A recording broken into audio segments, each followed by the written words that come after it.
اور اسرائیل عرب جنگ کو اگر آپ دیکھیں تو اس جنگ کے بعد جتنی عربوں کو مار پڑی تھی سارے عرب جو ہیں وہ اسرائیل سے پنگا لیتے ہوئے ڈرتے تھے. اسرائیل کو یہ لگتا تھا کہ میری طرف تو کوئی بھی نہیں آئے گا اور اس نے بہت سارے عرب کنٹریز کے ساتھ اس کے اچھے تعلقات ہیں ان اے سینس کہ وہ اگر بے شک تسلیم نہیں کیا ہوا انہوں نے اس کو بطور عرب ورلڈ نے اسرائیل کو ایز اے کنٹری تو تسلیم نہیں کیا, لیکن جو خبریں اور اطلاعات جو ہمیں ملتی ہیں اور جو آپ بھی سمجھتے ہیں اور جس کا وہ یہی تھا کہ عرب ورلڈ کے اندر اس کی ایک ایکسیپٹنس موجود تھی اور ایک ڈر بھی موجود تھا, دونوں چیزیں پیرل جو ہے وہ چل رہی تھی. سو وہ اسی زوم میں تھا کہ اس کو لگتا تھا کہ ایران کے اوپر بھی میری وہی والی دھاک ہے جو میری باقی عرب ورلڈ کے اوپر ہے, تو ایران نے تو میرے اوپر کچھ کرنا ہی نہیں. اور دوسرا ڈسٹنس اتنا تھا اور ایران کے اوپر جو سینکشنز لگی رہی ہیں اتنے عرصے میں, ان کو اندازہ نہیں تھا کہ ایران نے اتنے زیادہ پٹاخے اور اتنے زیادہ بم اور میزائل انہوں نے جس طرح کی وہ سرنگیں بنائی ہوئی ہیں انہوں نے بنا کے وہاں پہ رکھے ہوئے, تو ان کو اندازہ ہی نہیں تھا کہ یہ اتنا کچھ کر چکا ہوا ہے. لہٰذا جب حملہ کیا تو اور اس کے اندر انہوں نے آپ دیکھیں کہ یہ پہلا نہیں ہے, اس سے پہلے آپ کو یاد ہوگا ایک ہیلی کاپٹر ان کا وہ ہوا تھا, اس کے اندر ان کے پریزیڈنٹ کو انہوں نے وہ کر دیا تھا, اور اس سے پہلے آپ دیکھیں سلیمانی کو انہوں نے پوری کابینہ ایک دفعہ اڑائی گئی تھی, اڑا دیا تھا انہوں نے. اور اس دفعہ پھر انہوں نے ان کی جو رجیم تھی اس کے اوپر انہوں نے حملہ کیا, مطلب ان کے آرمی چیف کو انہوں نے کر دیا, ان کا جو دوسرا چیف تھا اس کو مار دیا, پھر اسی طرح انہوں نے ایسے ٹارگٹس کو انہوں نے بہت بڑی اچیومنٹ بہت بڑی اچیومنٹ. ان کا خیال تھا کہ ہم یہ جو اوپر والا جتنی ہے اس کو ہم کرش کر دیں گے, اور پھر جو نیچے سے آئیں گے وہ اس قابل بھی نہیں ہوں گے, اور اٹھتے ہوئے ایران کو اتنا ٹائم لگ جائے گا کہ تب تک ہم اس کا بالکل جو ہے نا صفایا کر دیں گے. اور ریئیکشن کا ان کو اتنی جلدی ریئیکٹ کرے گا یہ بھی ان کو پتہ نہیں تھا. اب یہ کیلکولیشن تھی جو اسرائیل اپنے طور پہ کر کے بیٹھا ہوا تھا. اور جس کے بعد یہ ہوا, دوسری طرف کیا ہوتا ہے کہ ایران جو ہے ایک تو یہ کہ فورن وہ ریٹیلیٹ کرتا ہے, ریئیکٹ کرتا ہے, اور وہ ریئیکشن بھی بہت سٹرونگ دیتا ہے, بہت سٹرونگ. اچھا پھر وہ اس کے گھر پہنچ جاتا ہے.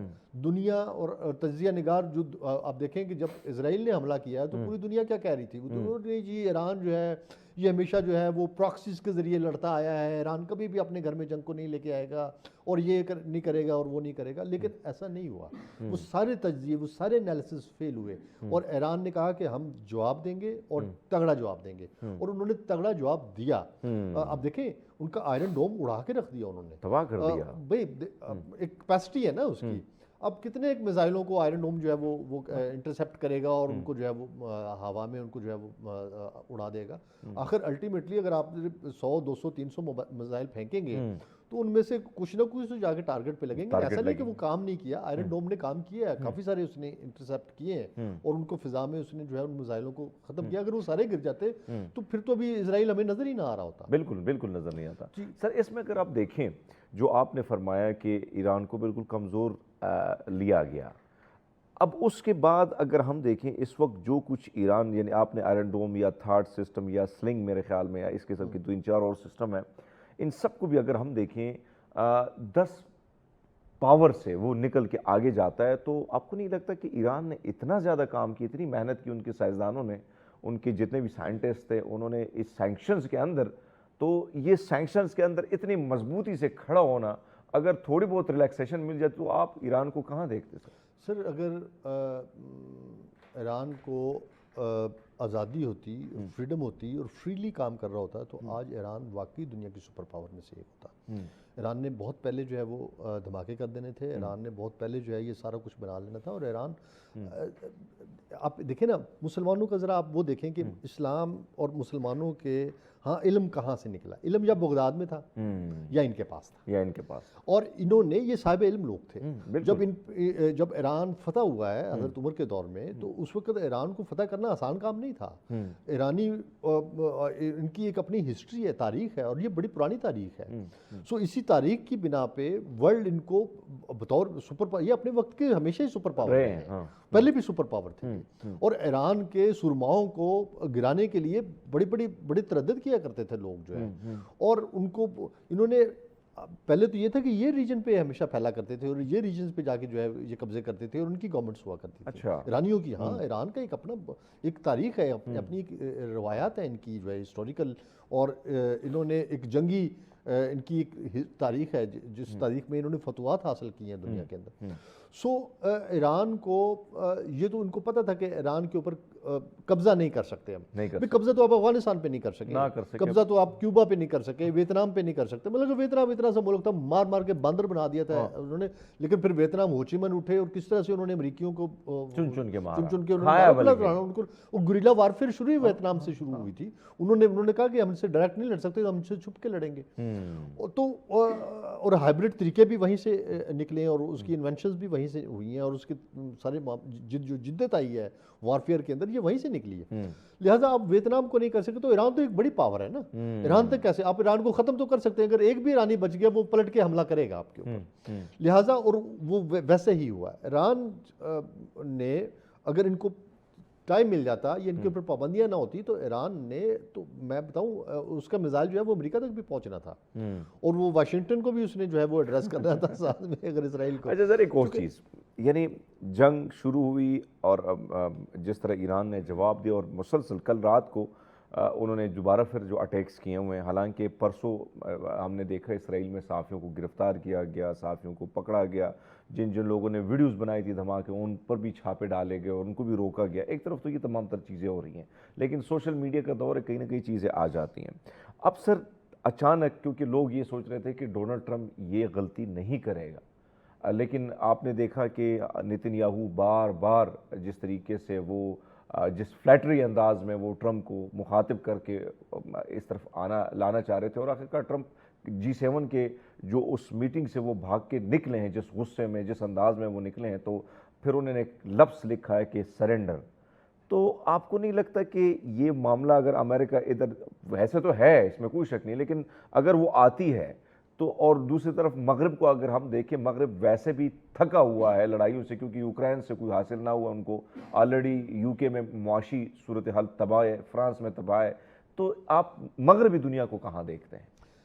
دیکھیں مغربی دنیا آپ کی بات بجا ہے کہ مغرب جو ہے وہ اپنے مسائل میں پھنسا ہوا ہے. یورپی یونین کے ایشوز اور UK کے ایشو, اور پھر UK کا ودن UK جو کنگڈم ہے اس کے اور جو اس کی جو باقی ریاستیں ہیں ان کے ساتھ جو اس کے معاملات ہیں وہ اٹ سیلف ایک بہت بڑا کویشچن مارک ہے. سو یہ بات تو درست ہے کہ مغرب جو ہے وہ یوکرائن کی سپورٹ کر رہا ہے, لیکن اس کے باوجود جو ہے ان کی گیس ان تک نہیں پہنچ رہی. ریزن بینگ کہ روس جو وہ لے دے گیا ہے ان کو وہاں پہ. امریکہ اس طرح سے کھل کے سپورٹ نہیں کر پا رہا, نہیں کر رہا. ان کو لگتا تھا کہ امریکہ آئے گا ہماری سپورٹ کرے گا اور آ کے یوکرائن کے اندر جو ہے ان کو بچائے گا. یورپ کا بہت بڑا انٹرسٹ ہے یوکرائن کے اندر اور وہ یوکرائن کو پوری سپورٹ کر رہے ہیں اور کھل کے کر رہے ہیں. وہ کہتے ہیں کہ ہم یوکرائن کے ساتھ ہیں, لیکن اس کے باوجود جو ہے وہ روس کو وہ والا مزہ نہیں چکھا پا رہے جو کہ یہ چاہتے تھے کسی طرح سے اس کو. پھر دوسری طرف آپ دیکھیں کہ امریکہ کی طرف سے جو وعدے اور جو دعوے کیے گئے تھے وہ دعوے اور وعدے بھی پورے نہیں ہوئے یورپ کے حوالے سے. لہٰذا یورپین کے اندر ایک ناراضگی بھی ہے امریکہ کے حوالے سے اور امریکہ کو لے کر کے. اب دیکھیں پہلے ایک چیز کو سمجھیں, یہ جو دنیا کھڑی ہے نا جی, یہ اس کا ایک بہت بڑا حصہ جو ہے وہ وار اکانومی کے اوپر بیس کرتا ہے. جو دنیا کی سمال گنز اور جو بگ گنز ہیں جو کہ ملٹی نیشنل کمپنیز ہیں, ان میں سے بڑی بگ گنز جو ہیں ان کا معاش کا اور سارا معاملہ جو ہے وہ چلتا ہے وار فیئر کے اوپر, وار ٹیکنالوجی کے اوپر. وہ بیچتی ہیں. اب دیکھیں نا ایران نے اسی لیے IAI جو ہے اس کو رافائل کی اس کو فیکٹری کو اس نے نشانہ بنایا ہے اس کے اندر اور اس کو اس نے اڑایا ہے. پھر اسی طرح جو ہے یہ وہی کمپنی ہے جس نے ان کو جو ہے وہ ڈرونز بھی دیے ہیں, انڈیا کو بھی ڈرونز دیے تھے اور باقی اس کو بھی اسرائیل کے اوپر بھی جو ڈرونز مار رہی تھی یہ انہی کے بنائے ہوئے وہ ہیں, انہی کے بنائے ہوئے جو ہے وہ میزائلس ہیں اور انہی کے بنایا ہوا جو آئرن ڈوم بھی اس کے اندر بھی پڑا ان کا. ٹھیک ہے, تو یہ جو وار انڈسٹری ہے یہ بیس کرتی ہے اس چیز کے اوپر کہ دنیا کے اندر بڑے بڑے کانفلکٹ پیدا کیے جائیں اور یہ ہمیشہ سے ایسے ہی کرتے ہیں. اور پھر اس کانفلکٹ کے بعد یہ کرتے ہیں کہ جو گروپس ہوتے ہیں یا کنٹریز ہوتے ہیں جو اس وار کے اندر انوالو ہوتے ہیں ان کو پھر یہ اسلحہ بیچتے ہیں. یعنی آپ نے جو یہ پوائنٹ ریز کیا ہے, میں سر اس پہ کویشچن اور بھی آپ کے سامنے رکھ لیتا ہوں. سوال جو ہے اب میں دیکھ رہا تھا کیونکہ اس سے پہلے جو جنگیں اس سے پہلے ہماری گفتگو بھی اس پہ چل رہی تھی کہ چاہے لیبیا ہو, عراق ہو, کہیں نہ کہیں بہانہ ڈھونڈا گیا. اب آلریڈی وہ خبر میں نے ٹویٹ بھی کی ہے، جو ایٹمی توانائی کی جو ڈائریکٹر ہیں اس نے کہا کہ ایسے کوئی ایویڈنس ملے نہیں ہے کہ جو ایران ہے وہ ایٹم کی طرف جا رہا ہے، ایٹم بم بنانے کی طرف جا رہا ہے، یا اس قسم کی چیزیں جا رہی ہیں، کوئی ایسے چیزیں سامنے آ رہی ہیں. وہ کہتے ہیں کوئی ایویڈنس ہے نہیں اس چیز کے. پھر یہاں پہ کودنے کا مقصد، آپ کی بات درست ہے کہ اسلحہ جو ہے وہی جنگ ہے، اور اسلحہ بیچنا ہے، بارود بیچنا ہے، اور بارود یعنی خون بہانا ہے اور ڈالر کمانے ہیں. یہ اسی کی جنگ ہے. حمید ایک چیز دیکھیں، ہم دکان بناتے ہیں نا تو ہم شو کیس ہوتا ہے، اس شو کیس میں ہم چیزیں لگاتے ہیں اور ہم بتاتے ہیں کہ ہمارے پاس بیچنے کے لیے یہ ہے. اچھا، لوگ آپ سے ڈیمو مانگیں گے. ہم فون خریدنے جاتے ہیں تو ہم کہتے ہیں یار ذرا چیک کر کے بتا دو بھائی یہ چلتا بھی ہے کہ نہیں چلتا. اچھا، اسلحہ اس وقت بیچا جاتا ہے جب اسلحہ چلے گا. یس. ہوا کیا؟ ہوا یہ کہ یہ جو وار گیم ہوئی ہے پچھلے 2 مہینوں کے اندر، اور بڑی 2 جنگیں ہوئی ہیں جس میں انڈیا ہم پہ چڑھ دوڑا. ٹھیک ہے. اور ہم نے پھر پلٹ کے جب جواب دیا تو انڈیا کی جو ہے وہ بولتی بند ہوگی. اب دیکھیں کہ انڈیا کے اندر کس کا اسلحہ استعمال ہوا؟ اسرائیل کا اسلحہ استعمال ہوا اور فرانس کا اسلحہ استعمال ہوا. اچھا، فرانس کے رافیل جو ہے وہ گرے اور اسرائیلی جتنے بھی ڈرونز ہیں وہ ہم نے مار دی. بالکل مار دی. اور اسرائیل نے جو بھی بھیجا تھرو ان کے انڈیا کے ذریعے ہم تک پہنچا، ہم نے اس کو سارے جو ہے وہ اس کو ملیا میٹ کر دیا. اچھا، اب یہ ایک بہت بڑی سبکی تھی ان کے اس اسلحے کے لیے جو کہ اسلحہ یہاں پہ چیک ہو کے ٹیسٹ ہو کے لیبارٹری میں ٹیسٹ ہو رہا تھا. یہ لیبارٹری انہوں نے سمجھاؤ نا، ہم تو تھرڈ ورلڈ کنٹری لیبارٹریز ہے نا، انہوں نے وائرس بھی ہم پہ ٹیسٹ کرنے ہوتے ہیں، بندوقیں بھی ہم پہ ٹیسٹ کرنی ہوتی ہیں، گولیاں بھی ہم پہ ٹیسٹ کرنی ہوتی ہیں، اور جتنا بارود ہم پہ گرا کے دنیا کو بتاتا ہے ہاں کہ یہ دیکھیں یہ اس کے یہ اتنے ریزلٹس ہیں، اور بڑے ایکوریٹ جو ہے نا ایکوریسی اس کے اندر بہت زیادہ ہے.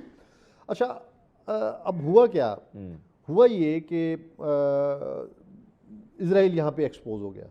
ٹھیک ہے. رافائل آپ دیکھیں رافائل کے جو ہے اس کے کتنے شیئر نیچے گئے، اور اس کے مقابلے میں جو چائنیز کمپنیز تھیں اور جو J7 بنانے والی کمپنی تھی اس کی شیئرز آپ دیکھیں کہاں گئے. تو یہ دیکھیں ایک طرف مطلب کہ اس کا مطلب ہے شیئر اوپر جانے کا مطلب ہے کہ لوگوں کا ٹرسٹ بڑھا ہے. اچھا، آرڈرز آپ کو بھی مل رہے ہیں، آرڈرز چائنا کو بھی ملنے شروع ہو گئے، ان کا جناب ہمیں بھی دیں. ٹھیک. اچھا، اب دوسری طرف اب یہ بہت بڑا وہ تھا سبکی تھی، اور ان کمپنیز کے لیے ایک کوسچن مارک شروع ہو گیا تھا، جو کمپنیز جو ہیں جنہوں نے اپنا اسلحہ بیچنا تھا. اب اسرائیل آ گیا، انہوں نے پھر دیکھا کمزور سا ملک، ان کا ایران ایک کمزور سا ملک ہے، پہلے جیسے ہمیں کمزور ملک سمجھ رہا تھا، انہوں نے کہا یعنی جس طرح انڈیا ہمیں کمزور سمجھ رہا تھا ایران کو، وہ کمزور ان کی کمزوری لیٹ ہوئی. بہرحال گفتگو کا سلسلہ جاری. ناظرین بڑی انٹرسٹنگ گفتگو چل رہی ہے. ہم لیتے ہیں چھوٹے سے بریک، ہمارے ساتھ رہیے. کم بیک ناظرین پروگرام میں ایک بار پھر آپ کو خوش آمدید کہتے ہیں. احمد صغیر صاحب سینئر تجزیہ کار ہمارے ساتھ ہیں. گفتگو کا سلسلہ جاری ہے. سر، جو بات ہم کر رہے تھے، میں نے جس طرح آپ کے سامنے ایک چیز رکھی کہ بھائی ان ساری چیزوں کے حوالے سے جو رپورٹس جا رہی ہیں وہ ساری کہیں نہ کہیں نیگیٹیو ہے، پازیٹیو نہیں ہے. یعنی نیگیٹیو مینس کہ اسرائیل کے حوالے سے نیگیٹیو ہے تو ایران کے حوالے سے پازیٹیو جا رہی ہیں کہ بھئی ایسی کچھ چیز نہیں ہے جس کے حوالے سے. لیکن آپ نے اس چیز کو بڑی زبردست طریقے سے آپ نے جو رکھا مدعا کہ بھئی یہ مدعا اصل یہ ہے. کل بھی ایک بہت بڑی بیٹھک ہوئی جس کے بعد میں نے آپ کو بھی بتایا کہ بھئی ڈونلڈ ٹرمپ جس طریقے سے گئے اور جہاز کے دروازے پہ انہوں نے ایک بات بھی کی اور جو اس وقت چل بھی رہی ہے، تو انہوں نے کہا کہ ایران کی وجہ سے پوری دنیا میں جو ہے بدامنی ہے. سر، واقعی کیا ایسا ہی ہے؟ مجھے بتائیں، یہ ایران تھا جس نے لیبیا پہ حملہ کیا، یہ ایران تھا جس نے ویتنام کے ساتھ جو ہے لڑائی لڑی، یہ ایران تھا جس نے کیوبا کے اوپر حملہ کیا، یہ ایران تھا جس نے شام کے اوپر وہ معاملات خراب کیے تھے، یہ ایران تھا جس نے جو ہے وہ تیونس کے ساتھ مل کے یا تیونس کے اندر جو ہے وہ کھڑی کر کے اور تیونس کے لوگوں کے اوپر جس نے وہ کیا، بن علی جب وہاں پہ تھے. یہ ایران تھا جس نے ایجپٹ کے اندر حالات خراب کیے. یہ ایران تھا جس نے جو ہے وہ عراق کے اندر حالات خراب کیے اور ایران کے اوپر آگے وہ کیا. یہ ایران تھا جس نے افغانستان کے اوپر حملہ کیا. یہ ایران تھا جس نے پاکستان کے اوپر حملہ کیا. یہ ایران تھا جس نے 21 ان ملکوں کے اوپر حملے کیے جن ملکوں کی لسٹ جو ہے وہ ماسکو کے اندر چائنیز ایمبیسی نے جاری کی ہے. یہ ایران تو نہیں تھا نا، یہ تو امریکہ تھا. یہ امریکہ تھا جس نے پاکستان کے اوپر آ کے میزائل بھی اس نے مارے ہوئے ہیں، جس نے جو ہے وہ ایران کے اوپر اور افغانستان کے اوپر جس نے میزائل مارے ہوئے ہیں. یہ امریکہ ہی تھا جس کی وجہ سے کولڈ وار چلی ہے، جس کی وجہ سے سر جنگ چلی ہے، جس کی وجہ سے جو ہے وہ پوری دنیا کا بٹا بیٹھا ہے. یہ ایران تھا جس نے جاپان کے ہیروشیما اور ناگاساکی کے اوپر جا کے ایٹم بم گرا دیے تھے؟ یہ ایران تو نہیں تھا، یہ تو امریکہ تھا. یہ امریکہ تھا جس نے سیکنڈ ورلڈ وار کے بعد سے لے کے آج تک جو ہے وار آن ٹیرر کے نام پہ پوری دنیا کے امن کے ساتھ جس نے تباہی کیا اور کھلواڑ کیا اور جس نے کھیلا ہے. یہ تو امریکہ تھا. امریکہ نے دنیا کا امن تباہ کیا ہے. ایران نے تو امن تباہ نہیں کیا، پاکستان نے تو امن تباہ نہیں کیا. کسی ملک، کسی بھی مسلم ملک نے جو ہے کسی بھی دنیا کے اس کے، ہم تو بڑے پرامن لوگ ہیں یار. ہم تو کہتے ہیں بھائی ہمیں جینے دو، ہمیں تنگ مت کرو. لیکن ہاں سن لو کہ ہم کو جنگ سے نفرت تو ہے، مگر اپنی بقا کی جنگ بقا تک لڑیں گے ہم. کیا بات. اگر بقا کی جنگ پہ بات آ گئی، اگر سروائیول کی جنگ پھر شروع ہوگی تو پھر ٹھیک ہے، پھر لڑائی ہے تو پھر لڑیں گے ہم. سر اس چیز کو جو آپ نے بات کی اور بڑے زبردست طریقے سے کہ کیا یہ ساری دہشت گردی جو ہے اس کی جڑ ایران تھی یا امریکہ تھا، اور واضح طور پر امریکہ ہی ہے. اب سر یہ بیان آتا ہے اور ٹرمپ کا بیان آتا ہے اور اچانک ایک اور بیان داغا جاتا ہے اور بڑے سافٹلی، بڑے دھیمے انداز میں کہ اب دنیا کا تمہاری کوئی فکر نہیں ہے، وہ چل سکتی ہے دنیا. چائنا نے کہہ دیا. یہ کتنا بڑا میسج تھا. اور انہوں نے کہا ہے کہ اگر تم نے اگر تم باز نہ آئے تو پھر تاریخ تمہیں سبق سکھائے گی. اچھا یہ بات دیکھیں، lesson, the history will give you a lesson. تو ہسٹری کون ہے؟ ہسٹری ملک بناتے ہیں نا، قومیں بناتی ہیں، ریجنز بناتے ہیں. اور ہسٹری بنانے والے لوگ جو ہیں وہ بتا رہے ہیں کہ ہم ہسٹری بنا رہے ہیں. ہم نے بھی ہسٹری بنائی، پاکستان نے بھی ہسٹری بنائی ہے، ایران بھی آج ہسٹری بنا رہا ہے، اور چائنا ہسٹری بنا چکا ہوا ہے. چائنا نے انٹرنلی جب چائنا کا انقلاب آیا تھا تو وہ ایک ہسٹری تھی بہت بڑی. اور اس کے بعد وہ جس طرح سے اٹھے ہیں اور جس طرح سے دنیا کا لوہا بنے ہیں اور جس طرح سے ٹیکنالوجی اور اسپیس کے اندر اور باقی جگہوں پہ پہنچے ہیں، یہ ہسٹری ہے. انہوں نے تاریخ بنائی ہے انہوں نے. سو وہ لوگ جو تاریخ بنا چکے ہیں اگر یہ مل گئے تو یقین کرے وہ مل کے ان کو سبق سکھائیں گے اور اس کو بتا دیں گے امریکہ کو کہ کس بھاؤ بکتی ہے. دیکھیں امریکہ آلریڈی اپنے بہت سارے مسائل کے اندر پھنسا ہوا ہے. آپ پہلی دفعہ ایسا ہوا کہ امریکہ جیسے ملک کے اندر یہ جو ابھی چل رہا ہے یہ آج تک اس سے پہلے کبھی نہیں ہوا تھا. آپ دیکھیں کہ امریکہ کے اندر پچھلے ٹرمپ کے الیکشن کے میں جب کس طرح سے لوگ جو ہیں وہ وائٹ ہاؤس پہ چڑھ دوڑے تھے، کس طرح سے جو ہے وہ وہاں پہ امریکن ملک کے اندر آج لوگ وہ سارے کے سارے انڈسٹریلسٹ ہیں، سارے کیپٹلسٹ ہیں. اور وہ کیپٹلسٹ جو ہے وہ سارا پروفٹ سوچ رہا ہوتا ہے نا، منافع سوچ رہا ہوتا ہے. کیا یہ ایلن مسک کیا ہے؟ یہ سب پیسے کی گیم ہے نا. اور یہ مل کے یہ اوپر اجارہ انہوں نے کی ہوئی ہے، منوپلی کی ہوئی ہے. آپ دیکھیں کہ یہ جب ایران چائنا کے ساتھ یہ جو انہوں نے ٹریڈ وار شروع کی تھی، اس ٹریڈ وار کا الٹیمیٹلی بینیفیشری وہاں کا بزنس مین ہے. چونکہ شیئر گرے، اس گرے ہوئے شیئر خریدے گئے، پھر دوبارہ جب معاملہ ٹھیک ہوئے تو راتوں رات شیئر اوپر چل گئے، پھر اس کو دوبارہ بیچ رہے ہیں. کم قیمت خرید کے زیادہ قیمت پہ بیچنے والے امریکنز ہی ہیں. یہ وہ بزنس مین ہیں جو سارے کے سارے ٹرمپ کے ساتھ کھڑے ہیں، اور ٹرمپ بھی ان میں سے فائدہ اٹھا رہا ہے. یہ خود بھی ایک بزنس مین ہے. سو بزنس کمیونٹی جو ہے وہ فیصلے کر رہی ہے امریکہ کے اندر، اور جس کو وہاں کے لوگ ریجیکٹ کر رہے ہیں، وہ اس کو رد کر رہے ہیں. وہ کہتے ہیں کہ ہمارے لیے جو ہے یہ ایکسیپٹیبل نہیں ہے. سو اب دیکھیں کہ پہلی دفعہ یہ ہوا کہ امریکہ کے جیسے ملک کے اندر جو ہے وہ کمیونسٹ فورسز اور سوشلسٹ فورسز جو ہیں، وہ والی فورسز جو کہ کیپٹلسٹ سوسائٹی کے خلاف ہیں، وہ باہر نکلی ہیں، وہ کر رہی. آپ دیکھیں کہ ابھی اس وقت جو ہے ایک سینیٹر نے وہاں پہ ٹرمپ کے خلاف اور ٹرمپ کی پاورز کو لے کر کے جو ہے اس نے ایک وہاں پہ بل جمع کرا دیا ہے. اور اس نے کہا ہے کہ جی یہ ایسے نہیں ہوگا کہ آپ سنگل ہینڈڈلی جو ہے آپ فیصلہ کریں گے اور ایران کے اوپر یا کسی بھی ملک پہ حملہ کر دیں گے. آپ کو پہلے کانگریس سے منظوری لینی پڑے گی. تو اگر یہ منظور ہو جاتا ہے اور یہ سارا کچھ ہو جاتا ہے تو مجھے بتائیں اس کے پاس پاورز کیا رہ گئی؟ ٹرمپ صرف بڑھ کے ہی مار سکتا ہے. سر یہ بھڑکے کی بات آپ نے کی ہے، بھڑکے کی اگر ہم دیکھیں ساری سچویشن میں اس سے پہلے، یعنی آپ کو نہیں لگتا کہ کہیں نہ کہیں ایک نظام، یہ سب ہم مانتے ہیں، ہمارا عقیدہ ہے کہ بھئی سارا نظام جو ہے نا انسان کی ایک الگ سوچ، سپر پاور ایک ربی ہے. اب اگر ہم دیکھیں جو صورتحال وہاں پہ ٹرمپ جیسے آیا اور جس طریقے سے بھڑکے ماری، یہ سکھا دوں گا، وہ کر دوں گا، چائنا بند کرو، ٹریڈ تباہ کرو، میں یہ کر دوں گا. آپ کو نہیں لگ رہا کہ اب اس کی صرف بھڑکے رہ گئی ہیں؟ اور کل پرسوں نیو یارک ٹائم نے جو آرٹیکل لکھا ہے اس پہ وہ کہتے ہیں کہ یہ ایک وہ شیطانی سے گڈیا نہیں ہوتی، اس کی مثال دی ہے اس کے ساتھ، یہ ایسی تشبیہ دی ہے. دیکھیں یہ وار مانگرز ہیں. آپ دیکھیں ٹرمپ بھی اسی طرح کا ہے، نیتن یاہو بھی اسی طرح کا ہے، مودی بھی اسی طرح کا ہے. مصیبت یہ ہے کہ دنیا کے اوپر آ کے اس طرح کے ایک مائنڈ سیٹ آ کے بیٹھ کے ایک چیز. اور دوسری، اگر یہ جتنی پلاننگ تھی ان کے حساب سے چلتی رہتی تو آج ان کو فائدہ ہوتا. ان کو یہ لگ رہا تھا کہ یہ اگر اسرائیل اس پہ حملہ کرے گا اور پلٹ کے اگر یہ امریکہ کی جو بیسس کے اوپر جو ہے وہ میزائل اٹیک کرتا ہے ایران، تو یا آبنائے ہرمز کو وہ بند کر دیتا ہے، اس سے آئل کی پرائسز اوپر چلی جائیں گی، آئل کی پرائسز اوپر جائیں گی تو ڈالر اوپر چلا جائے گا، ڈالر اوپر جاتا تو الٹیمیٹلی اکانومی کس کی بہتر ہوگی؟ امریکہ کی بہتر ہو جائے گی۔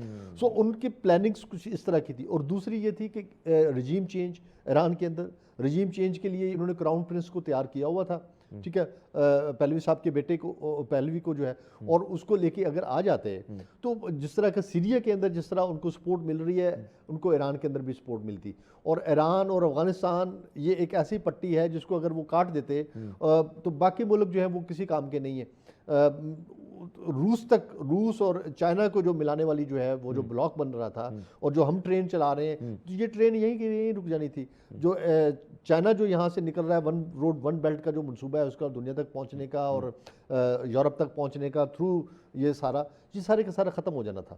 سو انہوں نے اپنی پلان کی، لیکن وہ اولی بات ہے ایک پلان میرا رب بھی کرتا ہے، وہ ہے نا حدیث قدسی ہے کہ ایک تیری خواہش ہے اور ایک میری خواہش ہے، اور ہوگا وہی جو میری خواہش ہے، اور میں تجھے کھپا دوں گا اس میں جو تیری خواہش ہے۔ سو ان کی اپنی خواہش میں کھپا دیا ہے میرے اللہ نے، اور یہ گھوم گئے، ان کو سمجھ نہیں آ رہی کہ اب ہم نکلیں کیسے اس سے۔ الٹیمیٹلی دیکھیں ان کو بھی فیس سیونگ چاہیے نا، ٹھیک ہے۔ اسرائیل بھی ایک اور چیز، اگر یعنی جو انہوں نے نقشہ بنایا تھا اور نقشہ ہمارے پاکستان تک ہے، میں نے جو ان کا نقشہ اسرائیل کا دیکھا وہ پاکستان بھی اس میں آتا ہے۔ اب یہ جنگ جو جس دہلیز پر پہنچ رہی ہے، اور آپ کو نہیں لگتا کہ قریب ہمارے آ گئی ہے؟ اسلامی برادر ملک ہے، ہمارا پڑوسی ملک ہے، اگر معذرت کے ساتھ ماضی میں بھی ہم نے کندھے دیے، افغانستان کو بھی دیا، اگر اس میں بھی کندھا اگر ہم کہیں نہ کہیں جھکائی دیں، اور صورتحال یہ امریکہ اس میں براہ راست آ ہی جاتا ہے تو ہے امریکہ، کیونکہ اسرائیل تو کچھ بھی نہیں ہے، اسرائیل تو ایک ناپاک وجود ہے اس کا۔ اس ساری سچویشن میں آپ کیا دیکھتے ہیں؟ چائنا کو کہاں دیکھتے ہیں؟ رشیا کو کہاں دیکھتے ہیں؟ ہمارا کیا رول ہونا چاہیے؟ کیا ہمیں کندھا جھکانا چاہیے جہاں جھکنے کی ہمیشہ؟ دیکھیں ہمیں حرمیت یہ بہت امپورٹنٹ کویسچن ہے، اور اس کا جواب جو ہمارے جو دفاعی تجزیہ کار ہیں یا جو دفاعی حلقے ہیں وہاں پہ بڑا سیریس اس کے اوپر سوچ بچار ہوا ہے۔ اب دیکھیں فرض کرتے ہیں، اللہ نہ کرے میرے منہ میں خاک، اگر اسرائیل کامیاب ہو جاتا ایران کی رجیم چینج کرنے میں اور وہ والے رزلٹس حاصل کرنے میں جو وہ سوچ کے آئے تھے، تو کیا ہوتا؟ وہاں پہ موساد ہوتی، اور موساد کا اور را کا ایک گٹھ جوڑ ہوتا، سی آئی اے کا گٹھ جوڑ ہوتا، اور یہ یہاں پہ بیٹھ کے بلوچستان کے اندر گیم ڈالتے، بلوچستان کو آپ سے الگ کرتے، بلوچستان الگ ہو جاتا، ٹھیک ہے نا، تو پھر کے پی کے اندر آتے۔ اور ہمارے ہاں تو اللہ کے حکم سے بڑے میر جعفر میر صادق بیٹھے ہوئے، غداران وطن کی لائن لگی ہوئی ہے، انہوں نے کہا جناب پیسے دیں اور ہمیں خرید، ٹھیک ہے نا۔ سو اب سچویشن کہاں پہنچ گئی؟ ایران سے یہ پاکستان کی طرف آنی تھی، اور پاکستان سے یہ کہاں پہنچنی تھی؟ یعنی اگر پاکستان کو آپ سے بلوچستان کو علیحدہ کر دیتے ہیں اور یہ کے پی کے تک چلے جاتے ہیں اور افغانستان کو بھی ساتھ ملا لیتے ہیں، تو مجھے بتائیے یہ کتنی بڑی گریٹر گیم تھی، اور اس گریٹر گیم کے اندر ہم کہاں سٹینڈ کرتے؟ لہٰذا ہمیں اس کھیل کے اندر یا اس وار گیم کے اندر چاہتے نہ چاہتے ہوئے ہمیں کودنا چاہیے۔ یہ ہمارے بقا کی جنگ ہے، یہ ہم تک پہنچنا چاہتے ہیں۔ دیکھیں افغانستان میں ہم نے جا کے کیوں جنگ لڑی تھی؟ روس کے خلاف، سوویت یونین کے خلاف، اس لیے لڑی تھی نا کہ افغانستان کے بعد اگلا جنگ نمبر ہمارا ہونا تھا، تو پھر ایران کے بعد بھی تو ہمارا ہی نمبر ہے نا بھئی۔ موساد کے وہاں سے بندے پکڑے جا رہے ہیں، را کے لوگ پکڑے جا رہے ہیں، سارے وہی پکڑے جا رہے ہیں، اور وہ جو را کے لوگ ہیں یہ کہاں سے کلبھوشن ہم نے پکڑا ہے، اور اس کے پاس کہاں کا ویزا تھا اور کہاں سے آیا تھا؟ یہ وہی سے آیا ہے نا، بالکل وہی سے آیا، تھرو ایران بلوچستان پہنچا۔ اور ایران میں کہاں سے آیا؟ ایران اور انڈیا کے جو معاملات ہیں اس کے ذریعے۔ تو جو بھی ہے دیکھیں موجودہ کرنٹ جو ان کی رجیم بیٹھی ہوئی ہے یہ پھر بھی بہرحال ہمیں ایکسیپٹیبل ہے۔ ریزن بینگ دنیا ان کو ٹھیک ہے کہتی رہے یہ اسلامسٹس ہیں، یہ ریلیجیس ہیں، یہ ملا ہیں، یہ پتہ نہیں کیا کچھ ہیں، بٹ ایسا نہیں ہے۔ پاکستان کے لیے ہمیں وہ والا بندہ جو اسرائیل میں بیٹھا ہوا ہے اور جس کو اسرائیل نے لانچ کرنا تھا، اور جو کہہ رہا ہے کہ ایرانیوں سیویلین کا خون جو ہے درست طریقے سے ہو رہا ہے، تو آپ مجھے بتائیے وہ اگر یہاں پہ آگے بیٹھ جاتا اس نے تو موساد کو لے آنا تھا، اس نے تو موساد کو لے آنا تھا۔ ٹھیک ہے، گفتگو بڑے مزے کی رہی اور بڑی اچھی رہی۔ جاتے جاتے میں چاہتا ہوں کہ کوئی اچھا سا پیغام دیکھنے والوں کو آپ دیں۔ دیکھیں بڑی امپورٹنٹ بات ہے کہ جنگ جو ہے نا وہ تو اس وقت لڑی جا رہی ہے ایران میں، لیکن اس کے دھماکے ہمارے یہاں بھی ہو رہے ہیں، اور وہ دھماکے ہیں مہنگائی کے، اور ہمیں یہ دیکھنا ہے کہ کہیں ایسا نہ ہو کہ ہم معاشی طور پہ اتنے زیادہ پس جائیں کہ ہم اپنے لوگوں کو جو ہے ان کے لیے مسائل کا باعث بن جائے. سو جو گورنمنٹ ہے, گورنمنٹ کے اوپر ابھی ذمہ داری آ رہی ہے کہ ان کو اپنے لوگوں کو ریلیف دینا ہے. یہ نہ ہو کہ یہاں کے یعنی عوام کو ریلیف دینا ہوگا تاکہ جو اس وقت جو صورتحال ہے یہ تھوڑی سی زیادہ حاوی ہو, سب پہ حاوی ہو. بہرحال ہم لیتے ہیں ایک چھوٹا سا بریک, ہمارے ساتھ رہیے. اب ایک ناظرین پروگرام میں ایک بار پھر خوش آمدید کہتے ہیں, اور ساتھ ساتھ آپ کو بتاتے چلیں کیونکہ ہماری کوشش ہوتی ہے کہ بھئی مختلف ایسے ٹاپک, وہ ٹاپک جس پر آپ کی بھی نظر ہوتی ہے, ہماری بھی ہوتی ہے, اور ہماری کوشش ہوتی ہے کہ ایسے گیسٹ کو بھی لایا جائے جن کے ساتھ بیٹھ کے یعنی ان کے تجربے سے بھی بہت کچھ سیکھا جائے. تو ہمارے ساتھ بڑی خوبصورت مہمان موجود ہیں, جرنلسٹ ہیں, مختلف پلیٹ فارم پہ بڑا ایکٹیولی اپنا خود پارٹیسپیٹ کرتی ہیں, بڑی اچھی دوست ہیں ہماری. سو میں چاہتا ہوں کہ آج ان سے پوچھیں گے کیا کرتی ہیں, کیا نام ہے ان کا, بلکہ خود تعارف کرائیں کیونکہ اینکر ہے خود, تو بڑا مزہ آئے گا. بھائی آپ انٹروڈیوس خود کرائیں اپنے آپ کو, کیسی ہیں آپ؟ ٹھیک ہے گڑی؟ I am good, thank you. لیکن آپ نے مجھے کنفیوز کر دیا for the very first time in my life کہ اپنے آپ کو خود انٹروڈیوس کرائیں. میرا نام ماہنور ہے اور میں براڈ کاسٹ جرنلسٹ ہوں. ریڈیو, ٹیلی ویژن اور ڈیجیٹل پلیٹ فارم سے منسلک رہی ہوں, نیشنل انٹرنیشنل بہت میڈیا پہ. میں نے اس لیے کہا کیونکہ ایک اینکر بیٹھا ہوتا ہے, دوسرا اینکر آ جائے تو ہم کہتے ہیں یار اینکر کو بھی چانس موقع دیتے, کیونکہ اندر بولنے کی جو وہ ہوتی ہے نا کہ بھائی میرے اندر جہاں میں بیٹھوں اور اینکر بیٹھے تو ہم کہتے ہیں بھائی میں زیادہ بولوں. کڑیے میں ایک چیز دیکھتا ہوں آپ کو, آپ کے رپورٹس کو, مختلف چیزوں پر. سب سے پہلے تو صحافت کی اس دنیا میں قدم رکھنا جو ہوتا ہے, خاص کر خواتین کے حوالے سے ذمہ داریاں تو بہت ہوتی ہیں, اور ہم ذمہ داریوں کی کویشچن بھی آپ سے کریں گے, سوالات بھی بہت ہیں. خواتین کے لیے اس فیلڈ کو آپ کیسے سمجھتی ہیں؟ عموماً ہم نے معذرت کے ساتھ یہ لفظ جو میں استعمال کرتا ہوں, کئی لوگ سمجھتے ہیں کہ شاید مانور یہ جو ہے انڈسٹری, فلم انڈسٹری کی طرح کہیں ہے. آپ سے بھی پوچھیں گے, مجھ سے بھی لوگ سوال کرتے ہیں. میں کہتا ہوں ایسا نہیں ہے بھیا. آپ ایز اے فیمیل آپ رپورٹنگ کرتی ہیں, آپ شوز میں آتی ہیں, تو میں چاہتا ہوں کہ وہ لڑکیاں جو آپ کو دیکھ رہی ہیں, وہ فیملی ہے جو اس وقت ٹی وی کی اسکرین پر سن رہی ہیں آپ کو, تو کیا واقعی ایسا ہی ہے؟ ایکچوئل ایشو یہ ہے کہ سمجھا یہ جاتا ہے جو اسکرین پہ آ رہا ہے نا, تو وہ پتہ نہیں کیا کیا کچھ ہو رہا ہوگا, اور وہ جو ہم نے موویز دیکھی ہیں کہ پارٹیز ہو رہی ہیں اور اس کے بعد جو آ رہے ہیں اور پتہ نہیں کیا کیا چیزیں منسلک ہیں ان چیزوں سے, چاہے وہ فلم انڈسٹری ہو, چاہے ڈرامہ انڈسٹری ہو, چاہے نیوز انڈسٹری ہو. جی, اگر آپ صحیح طریقے سے چلنا چاہتے ہیں تو آپ چل رہے ہیں, آپ کو کوئی فورس نہیں کر رہا. اسی طرح ہو رہا ہے, آپ میڈیکل میں دیکھ رہے ہیں, انجینئرنگ میں دیکھ رہے ہیں, جیسے ہر کسی کی اپنی جاب ہے. جو لوگ ابھی 9 to 5 کی جاب کریں, ہماری بھی جاب ایسی ہے. تھوڑا سا ڈفرینس یہ ہے کہ ہماری 9 to 5 کی نہیں ہے, وی آر 24 hours آن کال. ہمیں کبھی بھی خبر جو ہے کے لیے گھر سے باہر جانا پڑ سکتا ہے. ہماری تھوڑی سی ذرا زیادہ چیلنجنگ ہے. ہماری آفس میں بیٹھنے والی جاب نہیں ہے, ہم نے فیلڈ میں جانا ہے, ہمارے چیلنجز ہو رہے ہیں. جب آپ باہر جا کے ایک مزدور جس طرح ریڈی لگا رہا ہے تو اسے بہت سی چیزوں کو فیس کرنا پڑتا ہے, تو ہمیں بھی فیس کرنا پڑتا ہے. اور بینگ اے فیمیل جیسے آپ باہر نکل رہی ہیں اور you are doing a public dealing, تو وہ تھوڑی سی ذرا زیادہ ٹف ہوتی ہے. But with the passage of time realise ہو جاتا ہے آپ کو کہ how to tackle the things. لیکن جو لوگ اس کو کنسیڈر کر رہے ہیں ایسا بالکل بھی نہیں ہے جب تک ہم خود اس فیلڈ میں نہیں آتے. ایون بہت سے لوگ فلم انڈسٹری میں کام کر رہے ہیں اور دے آر ڈوئنگ امیزنگ. بہت سے لوگ انٹرٹینمنٹ انڈسٹری میں بڑے ڈیسنٹ وے میں کام کر رہے ہیں, تو وہ ہمارے یعنی بہت فرق ہے. اچھا ایک اور چیز, ظاہری بات ہے میں آپ کو آپ کی ایکٹیویٹیز بھی دیکھتا رہتا ہوں. ایکٹیویٹیز یہی ہیں کہ ہم کام ہمارا یہی ہے, لیکن بہت سارے نوجوان جو ہیں, لڑکیاں, لڑکیاں, لڑکے, وہ دیکھتے ہیں کہ یار دیکھو کڑی جو ہے نا اسکرین پر بیٹھی ہے بڑی میک اپ شیک اپ لگا کے, لیکن ہم نے سیدھا جہاں مانور بیٹھی ہے ہم نے وہاں پہنچنا ہے, فیلڈ میں نہیں جانا ہے. یہ جو دھوپ ہے, دوڑ دھوپ ہے, اس سے بڑے دور رہنا ہے. حالانکہ آپ ماشاءاللہ آپ کی بہن میرے ساتھ تو مقابلے میں کھڑی ہوتی ہے پریس کلب میں اور جیت بھی جاتی ہے.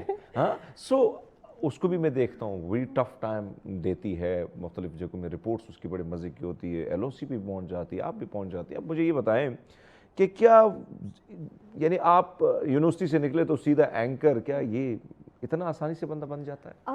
بالکل بھی نہیں, آسانی سے تو بالکل نہیں بنتا. اور even if somebody is a paratrooper تو وہ ان کو بھی پھر بھی تھوڑا ٹائم وہ کر سکیں گے. اپنے آپ کو منوانا پڑتا ہے. جو کیمرہ اور مائک ہوتا ہے نا, یہ آپ کی فلاز چھپا نہیں سکتا, کبھی نہیں چھپا سکتا. اسکرین جو ہے وہ جسٹیفائی کر دیتی ہے کہ یہ بندہ ٹیلنٹڈ ہے یا نہیں ہے. خواتین یا مرد حضرات جو آج کل فریشلی گریجویٹ ہوتے ہیں, ان کا دل چاہتا ہے کہ بس ہم تیار ہو کے بیٹھ جائیں, یا ہم تیار ہو کے بیٹھے ہوں گے تو 4 لوگ ہمارا میک اپ کر رہے ہوں گے, ہمارے اس کے بعد جو ہے ہاتھ اور پاؤں کا مساج ہو رہا ہوگا اور ریل بن رہی ہوگی. It's not like that. جو لوگ